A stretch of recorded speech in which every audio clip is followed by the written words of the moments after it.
Hello, I'm Rolfe Kentish, an architect, and I'm going to be talking about the repair and renovation and the future life of Anchor Studio in Newlyn, project we've worked on over the last few years.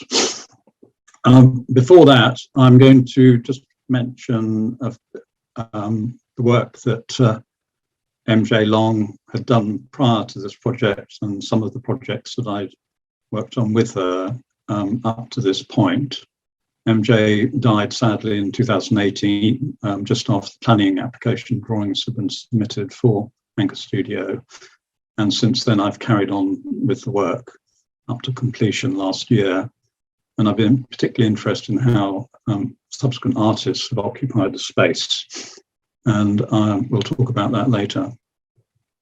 So I'm going to quickly run through work that MJ did with Sandy Wilson at Spring House in Cambridge, Cornwall, some of the work that Artist Studios projects that MJ did for artist friends of hers and Sandy's, and some of the projects I worked on, and then some artist studios that Long and Kentish worked on, and then subsequently me finishing off at Anchor Studio. The first project that included an art studio was Spring House, Christopher Cornford in Cambridge, now a listed building.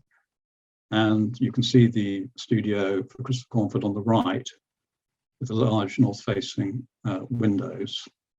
The inside of the studio was definitely a house studio, kind of live-work studio, tall spaces.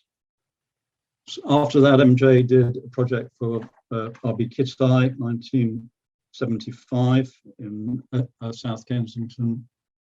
You can see some of the elements of exposed steelwork and large studio windows here. Later in 1981, MJ did a project for Peter Blake in Chiswick with large studio windows again. So the common theme emerging here is daylight, north light, even light, good light for figurative painting, drawing, printing, like. This was a house that I worked with MJ on, the House 1986, the Gordon House, a painter, printer, graphic designer. He designed many of the catalogues from all the gallery. He helped design the white cover, white album for the Beatles. And this was a new build project with north light windows, mezzanine, skylight, Belfast sink, workbenches, exposed floorboards, easel. We also did a studio for a ballet photographer, Anthony Quickmay, 1989. Again, he wanted masses of daylight to photograph belly dancers in action in natural light. This was in Fulham. Then in 1990, MJ was asked to help Frank Albach to come out of a kind of primitive state of hibernation in his decrepit, derelict studio in Camden. And this is how we found it. And we had to carefully decant all of the artworks and debris away from the studio. And this is how we left it with sleeping accommodation, kitchenette, indoor loo, small shower, bathroom. Here you can see also the original 19th century north light window, sash window with skylight above, and the archetypal single 100-watt light bulb hanging there on its corded wire. Later on, we did some work for Huxley, Ben Jonson, Paul Huxley, Susie Allen, and Peter Blake at Selden's Yard in Hammersmith. This was an old plumber's yard, and we converted, adapted the spaces there into 3 or 4 artist studios. This is a later conversion for Susie Allen and Paul Huxley. This is a part of the Blake studio in Selden's Yard. With top light, simple industrial detailing, leaving as much of the original fabric as we could behind. Then on the strength of those projects, really, we started work at Porthmeor Studios in St Ives, which is a group of almost 20 artist studios, which had been in continuous occupation since the last quarter of the 19th century. And you can see how the studio building had been adapted. The old sale lofts have been adapted and extended into art studios with a massive amount of north-facing glazing, both in terms of the walling and also in the roof. And this nighttime shot shows it very clearly. And at the top of the picture, you can see the School of Painting, and then on the beach side, you can see a terrace, if you like, of artist studios. This is painting by Wilhelmina Barnes-Graham of one of the studios that she was in. And we use this painting, in fact, to inform us as to how the glazing bar should work above the vertical window in the wall. Because when we found the studios, the roof was just corrugated perspex. This is a similar studio refurbished by 2012, and this is a typical example of where we reinstated the wall boards where we could on the right, and the floorboards were left intact, and the windows had to be renewed along with the roof lights. We introduced new artificial lighting so that the artists could work at night if they wished. Here is the School of Painting, which was founded early on in Porthmeor Studios. And again, you can see how we carefully retained the ceiling finishes, the structure, the flooring, and the wall plastering, and reinstated the north light glazing, roof light, and also the existing sash windows. We now go on to Anchor Studio, story of Anchor Studio, and quickly talk about the first occupants and the builder of the studio was Stanhope Forbes, with Elizabeth Forbes. Stanhope Forbes was born in Ireland, and Elizabeth Forbes Manston was born in Quebec in Canada, and they settled in Newlyn because there had been a school of painting there which attracted them, almost an artist colony, and they managed to find a piece of land which was called a meadow, which was used for on plein air paintings, it was called in those days. And they worked in a variety of temporary sheds and huts in the meadow, which was a more or less a kind of orchard. And this is Forbes working in the wood. And when they went to Newlyn, they kind of, there was a genre of painting where painters painted in cottages, the local people, community of fishermen, fishermen's wives, artists, artisans, and the like, and they often set themselves the subject by a window with a curtain over it and a window seat, and people playing games or card games or reading their fortunes or whatever. This was really the subject matter that appealed to the public, and the exhibitions at the Royal Academy, the summer exhibition. The artists used to exhibit in the meadow before sending their entries up by train, often hiring a whole carriage to send them up to the Royal Academy in Piccadilly. And the subject matter was very similar to this sort of thing, people reading the newspaper at a table by a window, or the court case. And this particular painting, I think, was painted in Anchor Studio, because you can see the four-lighted window in the background, and there must have been a stretched ceiling above people's heads, which you can see here, because there isn't actually a soffit in Anchor Studio. often there's external paintings, subject matter, people standing in doorways. So the doorway was quite significant, with a window and the postman bringing a letter. We don't know what the content of the letter was. Here you've got a painting, again, people sitting on the steps, and on the right we have Anchor Studios' front door before renovation. And we think that the building, rather than being a kind of isolated, found agricultural shed, was actually purpose-built by Stanhope and Elizabeth Forbes as a backdrop to paintings, to save them the hassle of having to go into the village of Newlyn and paint outdoors, in the street with carts and fish rushing by and causing distraction.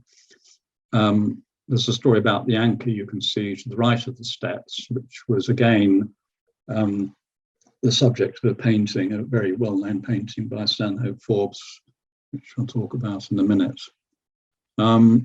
This is a lovely painting by Elizabeth Forbes of children playing a game of Old Maid with the window of the studio in the background. So the studio, she would have been painting with her back to the huge Northlight windows facing over Mounts Bay and Newlyn Harbour and Penzance beyond. And she was painting the four children here by her window seat, with the south-facing cottage window, purpose-built, deliberately with, I think, muslin or gauze hanging there to diffuse the light, so she could get the amazing effect of the light on the children's hair and their faces and reflected light back onto the tablecloth. They weren't averse to commercialization of their work, and this is an engraving done of one of that painting, a variation on that painting. And I get very excited to see that the little door, the window knob catch on the frame of the window is still there, in the studio. There's another painting by Elizabeth Forbes, again in the studio, with the studio as a backdrop of the sort of middle class, should we say, drawing room with piano or pianola or something, with people playing a minuet and dancing to it, I assume. And again, that's the same window, furnished in a kind of domestic setting, as if it were in someone's house rather than being in the studio. And this is evidence of that. There's a photographic album in the Tate Archive which has photographs of the studio, exactly set up as the painting with the fireplace and the same Delft tiles that we found later on. Here is a photograph of Stanhope Forbes actually in the studio, in the East Studio with tie rod above, with a backdrop of a forge where they're forging the forging of an anchor, if you like. They're actually not forging the anchor because it's not a blacksmith studio. They've got all the paraphernalia of a blacksmith studio.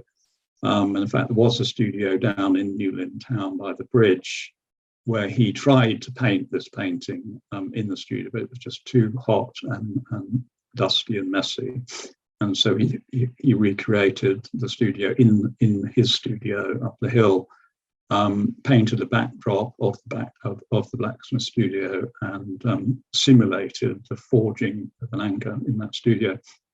And this is the painting, which is now in Ipswich Museum, and quite convincing. But actually, it's was painted in Anchor Studio. And that the name Anchor Studio derives from this painting, and the name was given by John Wells when he acquired the studio in 1947 from Stanhope Forbes' widow at the time. Stanhope Forbes painted the studio as a studio, if you like, and you could have been could have thought that this painting was, let's say, an agricultural barn or something, but actually it is a painting of the outside of the studio in a later form, 1903, where the nearer piece of building had been enclosed with timber cladding. Previous to that, it had been a glass house for, if you like, sheltered en plein air painting, but I think it must have got rather hot in the summer and cold in the winter. And by that time also, they'd started their school of painting and taken on students in classes, one or two classes a year from 1899. Here, this painting is called Picking Chrysanthemums. And you could see the meadow and the kind of green surroundings of the studio. This is an advert from a magazine somewhere, and it must be after Stanhope Forbes was elected as an RA around 1910, I believe, and after he built Higher Forgan, which is his arts and crafts home up the hill from Anchor Studio, probably built with the proceeds of the school and from his sales at the Royal Academy every year. And in fact, Stanhope exhibited almost every year from coming down to Cornwall until his death, 1947. He had one or two or even three paintings almost every year in succession. The School of Painting must have educated hundreds of students in two classes over 2 or 3 terms each year, and some of the more notable students were Dodd Proctor and Ernest Proctor, who met each other down in Newlyn, both of them connected with the RA. Arthur Todd, who was a well-known portraitist, and of course the New Zealand artist Frances Hodgkins was there. And she was also working with Cedric Morris, who was down there for a while with Let Haynes, and later on Cedric Morris's sister lived there, and Cedric used to go and visit regularly. And even John Wells was a student for a couple of months down in, I think, 1928, and that must have introduced him to Cornish life. Later he was to become a GP on the Scillies and was going to purchase the studio from the widow of from Stanhope Forbes later, and we'll talk about that in a minute. Kay Earle was a student there, and she co-founded the Crusader silk fabric mill along with Patrick Heron's family, and later on they started the firm in Myrtle Cottage, where Cedric Morris's sister was to live later on. The printing silk factory moved to St Ives, where Patrick Heron was a resident at Portsmouth Studios. And most interestingly, perhaps for me, being a Cambridge resident, Jim Ede, the founder of Kettle's Yard here in Cambridge, was actually a student in the school for 2 years before the First World War. Started off at the age of 17, having just left school. He was down in the School of Painting for 2 years, which is quite interesting. Very little has been found about his time there, very little evidence of what he painted or drew, but there are some letters in the archives. Here the students are in the studio, in the West Studio, the masonry studio, painting away, exposed rafters and roof trusses, timber flooring. Another photo of people in the studio. Here is students painting en plein air in the 1930s with a kind of model fisherman, and the building behind them, I think, is Lower Meadow View Studio. So there were several studios built in the meadow, and you can see Newlyn Harbour beyond the verge of the roof there, the Mounts Bay beyond that, and probably St Michael's Mount in the distance. And interestingly, Cedric Morris, who was a frequent visitor to Newlyn, because his sister lived there, painted this painting in 1937. And I think it's from almost exactly the same point in the meadow. So the meadow Anchor Studio was a focus for the various members of the Newlyn schools, plural, I think. There were different groups of people who talked to each other and didn't talk to each other, and there were the modernists and the traditionalists and Cedric Morris as well. And I think this is a lovely painting. And again, it shows the planting of the meadow, the apple trees, and the other studio, the St Michael's Mount and the harbour and Mount's Bay beyond. This is a painting by Ernest Proctor of Newlyn, and the studio, in fact, is just to the right of the edge of the painting, but it gives a view of how rural, in a way, the village was at the time. And this is just after the Strand had been built, linking Newlyn town with Tolkien boat building in the foreground. John Wells was a student of Forbes since 1928, quite an interesting painter, constructivist, abstract artist, sculptor. He was there for only a month or so, but he did get to meet Ben Nicholson and Barbara Hepworth. He was an assistant of Barbara Hepworth for a while. And he in 1928, he also met Marcus and Irene Bramwell, who at Fiocc, and they house guests were none other than Ben and Winifred Nicholson and Christopher Wood. So from an early date, John Wells became friends with these artists. And although he'd been working on the Isle of Scilly for a while, he actually managed to save up some money from working during the war, and he managed to purchase Anchor Studio from Stanhope Forbes' widow at the time, and moved in 1947.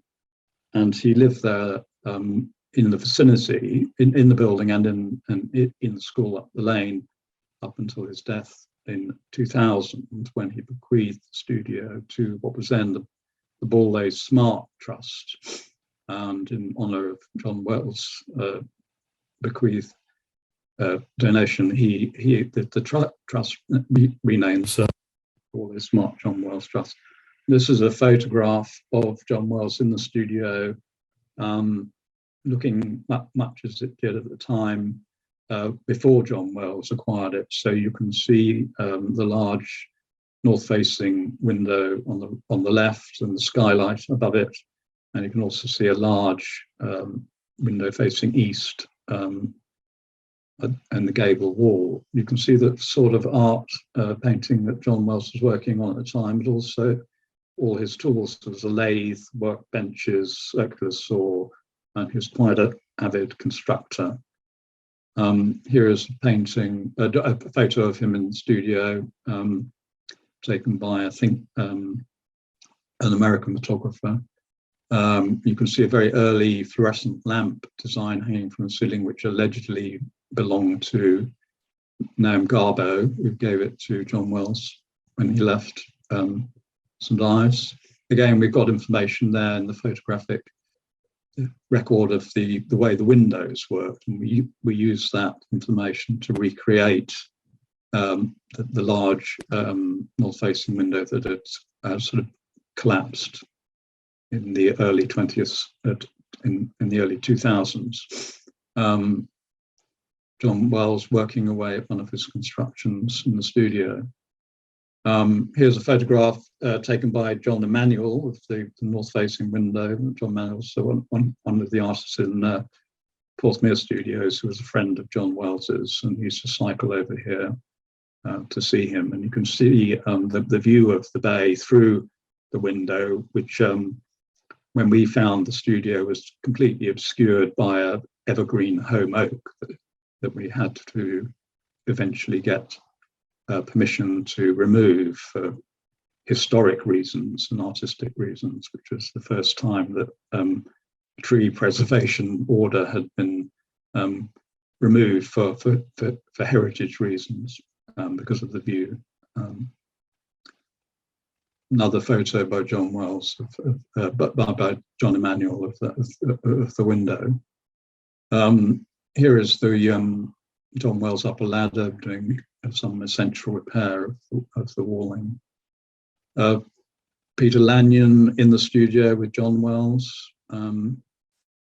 Here's a painting by Ben Nicholson, who used to cycle over from St Ives as well. And this painting is again of the bay, the harbour, and St Michael's Mount. And you can just see you can see a glazing bar in the window and the right-hand jamb of the window. It's very simple joinery details. Here's a typical construction by John Wells. Painting, abstract painting by John Wells. Now I'll quickly move on to the building and the site, in that introduction to the first two artists there. You can see here, I'll just get my pointer going. Anchor Studio is just here, and you can see quite a large amount of open land here, orchard, planted land. So it's definitely showed the site for the studio was chosen because of its openness and its view. And Newlyn here and Tolkien over here had not joined together. In this site plan, the strand had not quite been built, so that the two parts of Newlyn had not been connected, developed.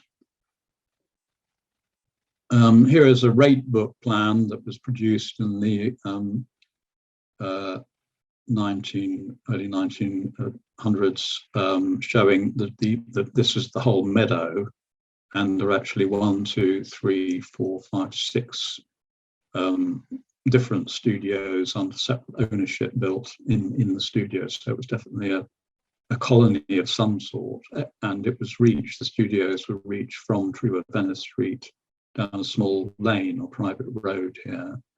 And just here is where the school was built, the infant school, in the early 1900s. Here's an interesting photo from the harbour, harbour as it would be, and the studio is there, sitting there with its large north-facing window in the masonry part of the building, and the early glass house, which is there on plein air. You can see another glass house here and another glass house there in the meadow. This photo is from Newlyn Archive, which is very helpful. Here's a close-up view of the meadow with the this is Anchor Studio here, and this is Upper Meadow House, I think, or Meadow View Studio, and fairly rough kind of landscape, if you like, and there's even a small clinker fishing rowing boat here, which I think was also used as a kind of for models to pretend that they were rowing, to save Stanhope from having to go out into the harbour to paint in a boat. So the close-up again of the glass house arrangement and the masonry building with models or others standing on the steps and on the ground. And I think that's Stanhope Forbes himself with his hat, characteristic hat. So later on, when the School of Painting and Drawing had been established, the glass house was clad over with timber boarding, and the ridge of the roof was raised. And we found elements of the glass house inside the timber cladding. This large east-facing window and louver we also found underneath the cladding, and we've retained them. Here again is Stanhope Forbes' painting, Picking Chrysanthemums, 1903. This is just an amusing aside that by the 20s, 30s, if not earlier, Penzance and even Newlyn became, with the railways reaching Penzance and in the late that half of the 19th century, people get down to Cornish Riviera by train. Paintings could be sent up to London by train, and Newlyn was seen as a kind of very picturesque fishing village. So this is Julia Venice Street, off which the lane to Angus Studio connects, and so you felt very well positioned, I think, in this part of Newlyn. And this is a photograph taken a year or so ago with our builders, Simon's the Builders van, coming up the lane with a kind of the same vine cottage here, and the harbour and the ice, I think the ice building here, and then St Mary's Church in Penzance. I couldn't quite get the angle right to capture St Michael's Mount. These are this is the photographs of the building as we found it, with you can see the conservation historic building team over there. This is during a kind of workshop, looking at the building in a lot of detail and seeing what was original, what was new, and what could be kept and what couldn't be kept. And building was pretty much in terrible condition, and it was on the historic buildings at risk register. And during the course of the historic building appraisal, we discovered the significance of the building, which was, in a sense, historically much more significant than people had thought. And architecturally, it may not be of great merit, but historically and artistically, it was far more significant. And that led to its upgrading from Grade 2 listing to Grade. And with that followed more funding from Historic England and others. Once the significance had been established, and it wasn't just a redundant derelict farm building. It was actually purpose-built as an artist studio. So here you can see the asbestos cement slate roofing and the ghastly cement and sand pointing and cement rendering on the external walls.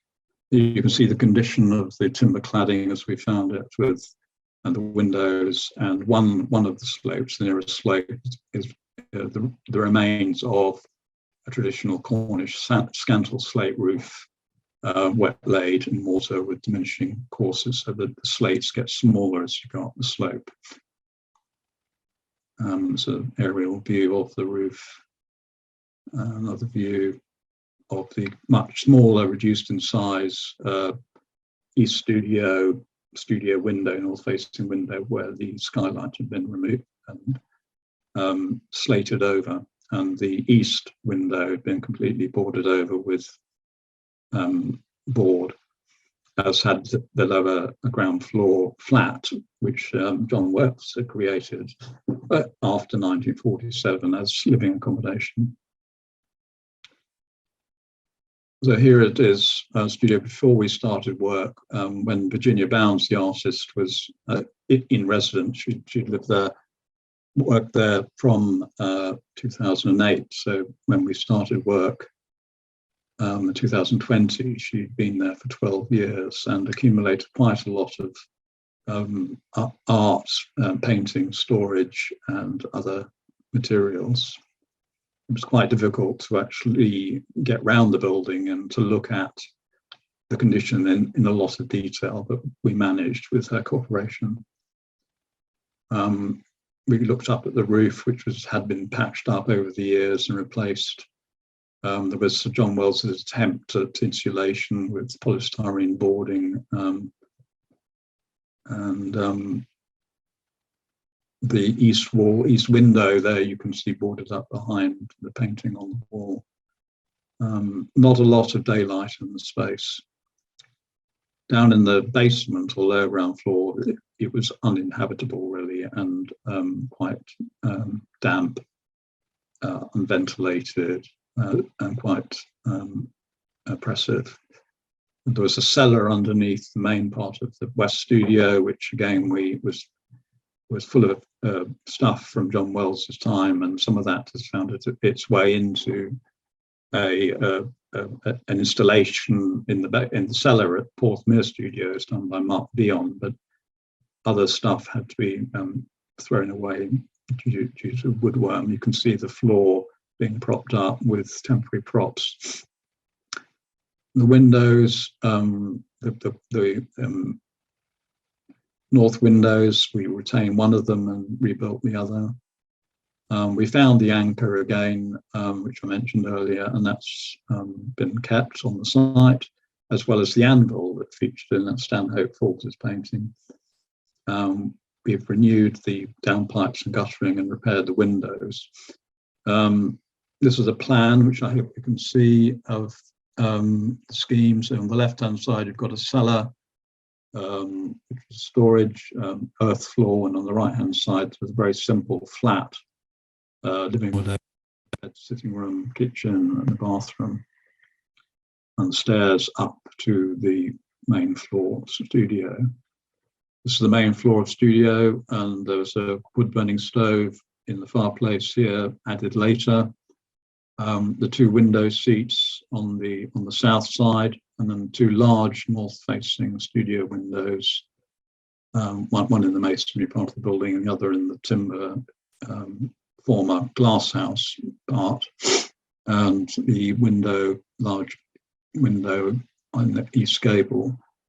We think that the two basic parts of the building are built in one go because of the way the floorboards run through, and also the floor structure beneath them. And we deliberately didn't touch the floorboards. We protected them while the building works were carried out. This is the roof plan, one elevation, masonry, timber cladding, south elevation, staircase section through the building showing the cellar, kitchen, living area, east studio with painting wall surface, west studio with cottage style windows and door and roof structure,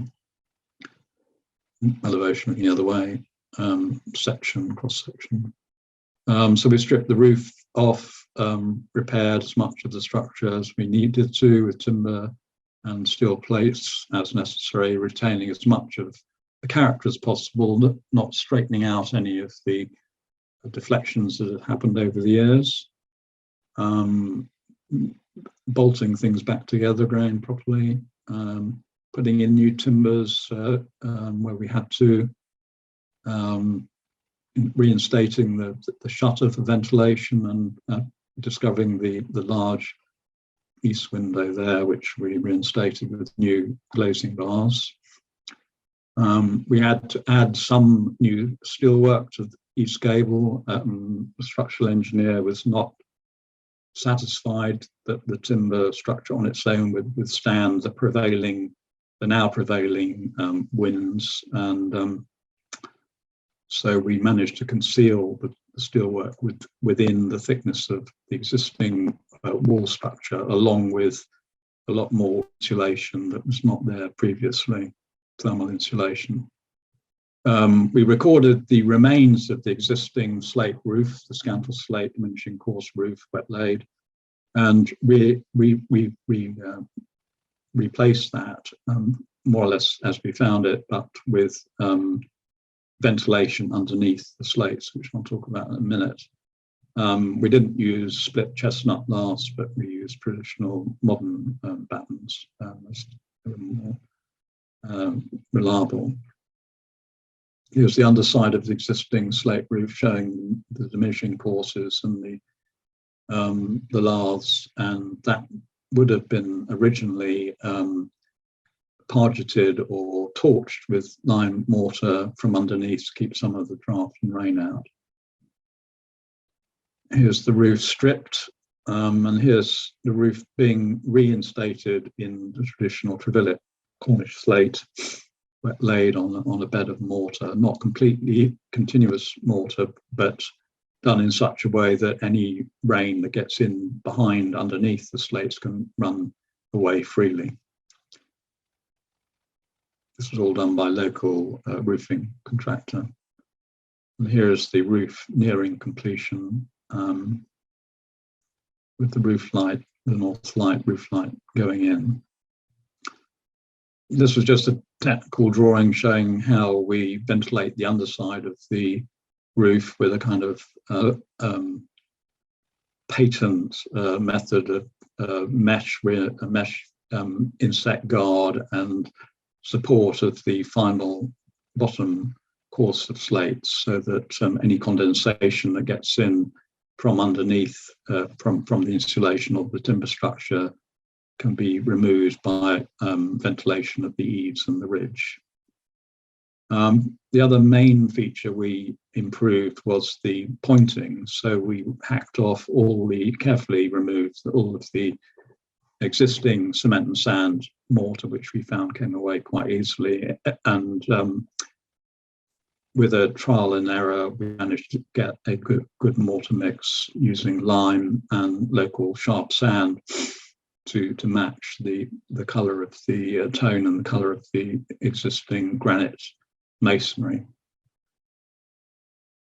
The north light window is an interesting topic, and it's obviously a type, and there is a building type of the artist studio, the classic artist studio. And on the top left here, we've got some Penzance School of Art down in Penzance, and again you have this north light sloping glass with a vertical here. This is MJ and Sandy's house in St John's Wood, which was a studio for Reed Dick, the sculptor, who worked with Tommy Tate and others on various buildings, including part of the British Museum.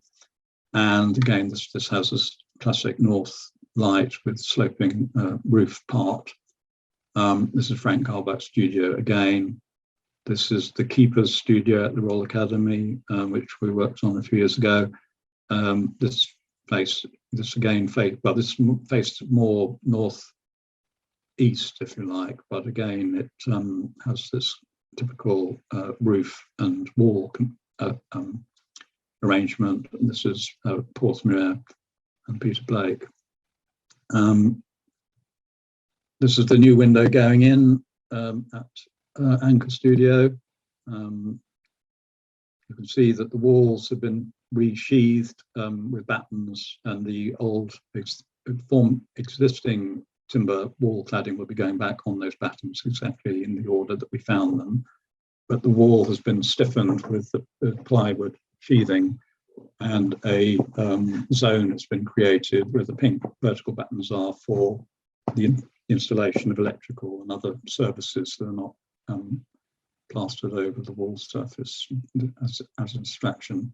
You can see the two tie rods, one of which Stanhope Forbes used for hanging his backdrop, forging the anchor.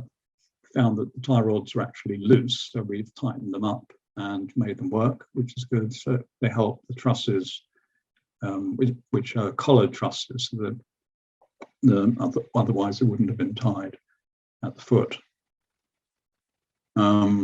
Here you can see the east window reinstated, and also the north light. It's a photograph of the studio in occupation with a ceramicist working the small plug-in kiln, sketches and workbench table. View through the north light window, looking over the bay and the harbour.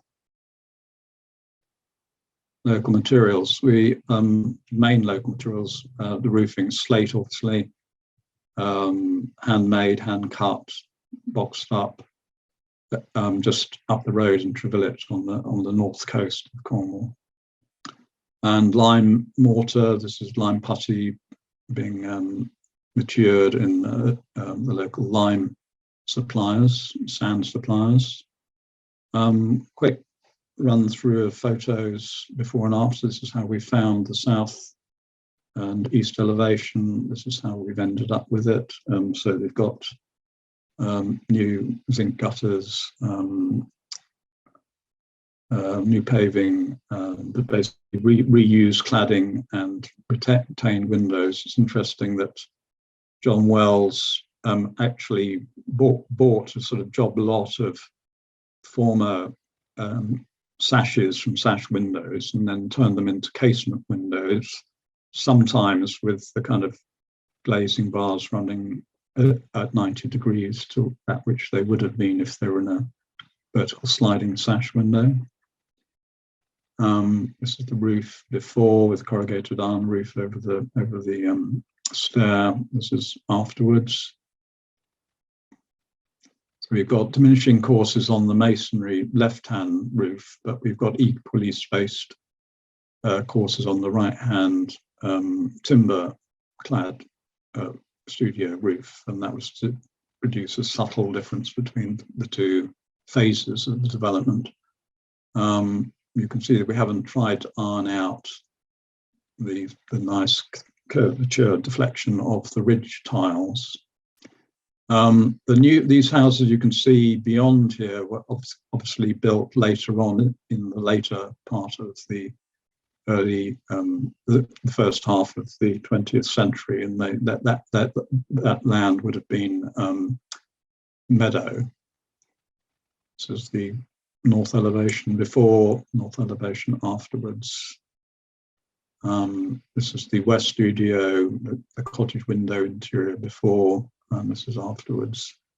Obviously, it's very clean and tidy at the moment, and there's no artist in occupation. This is before the first artist moved back in.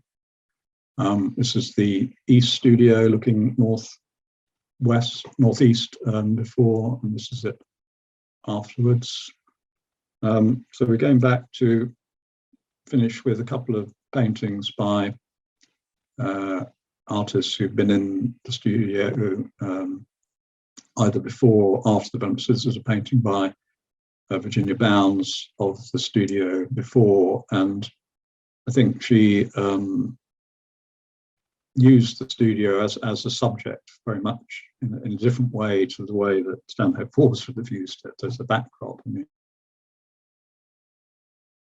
I think these paintings are the studio as a starting point for the work. This is night painting, and this is just a small selection of many paintings that have been done of the studio, and this is paintings by Rene Speedjick, who's a later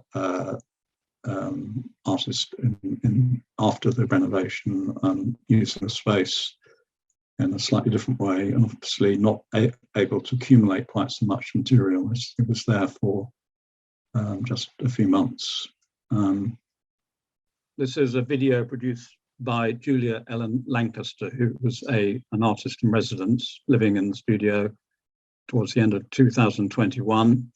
And she's produced this wonderful video called Resettling, and it's about, I guess, settling in to a place and to a studio, to Newlyn, to Cornwall, to the landscape. And the video is of the studio with her ceramic work in the studio. Julia was a part of the artist in residence scheme for the celebration of 100 years of the Leach pottery down in St Ives.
This is an aerial video which was taken yesterday of the site. This is the aerial video.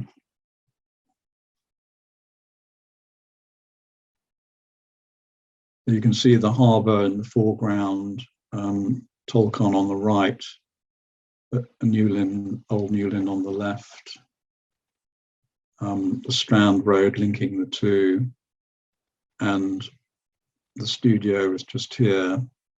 So there are relics, residues of the meadow here, and these are new 20th century houses that have been built up and around.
Especially timed fishing boat coming in at the end of the day.